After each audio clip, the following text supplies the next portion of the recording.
चन्द्रशेखर चन्द्रशेखर चन्द्रशेखर पाहि मां चन्द्रशेखर चन्द्रशेखर चन्द्रशेखर रक्ष मां रत्नसानुशरासनं रजताद्रिशृङ्गनिकेतनं सिञ्जिनीकृतपन्नगेश्वरमच्युतानलसायकं क्षिप्रदग्धपुरत्रयं त्रिदिवालयैरभिवन्दितं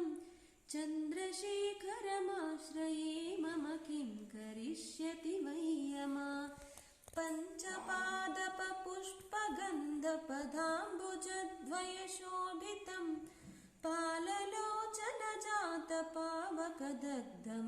पाललोचनजातपावकदग्धमन्मदविग्रहम् भस्मदिग्धकलेभरं भवनाशनं भवमव्ययं चन्द्रशेखरमाश्रये मम किं करिष्यति वै यमा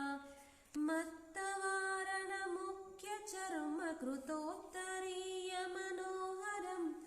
पङ्कजासनपद्मलोचनपूजिताङ्घ्रिसरोरुहं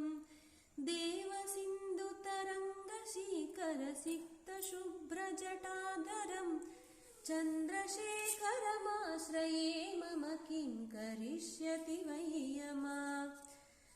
यक्षराजसुगम्बगाक्षहरं भुजङ्गविभूषणं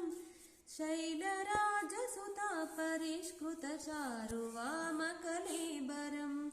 क्ष्वेलनीलगलं परश्वदधारिणं मृगधारिणं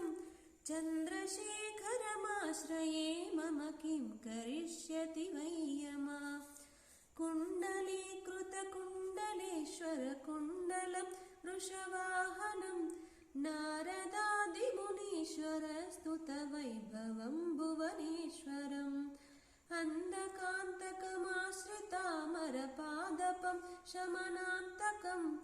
चन्द्रशेखरमाश्रये मम किं करिष्यति वै यमा भेषजं भवरोगिणामखिलापदमपहारिणं दक्षयज्ञविनाशनं त्रिगुणात्मकं त्रिविलोचनं भक्तिमुक्तिफलप्रदं सकलागसङ्गनिबर्हनं चन्द्रशेखरमाश्रये मम किं करिष्यति वै यमा भक्तवत्सलमर्चितं निधिमक्षयं हरिदम्बरं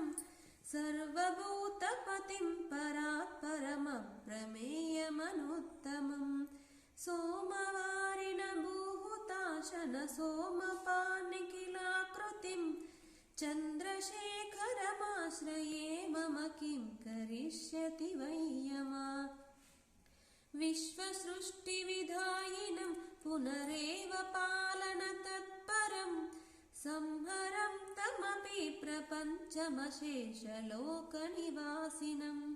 क्रीडयन्तमहर्निशं गणनाथयोधसमन्वितं चन्द्रशेखरमाश्रये मम किं करिष्यति वै यमा मृत्युभीतमृकण्डुसूनुकृतस्तवं शिवसन्निधौ यत्र कुत्र च तायः पठेन्न हि तस्य मृत्युभयं भवेत् पूर्णमायुररोगतामखिलार्थसम्पदमाधरं चन्द्रशेखर एव तस्य ददाति मुक्तिमयत्नता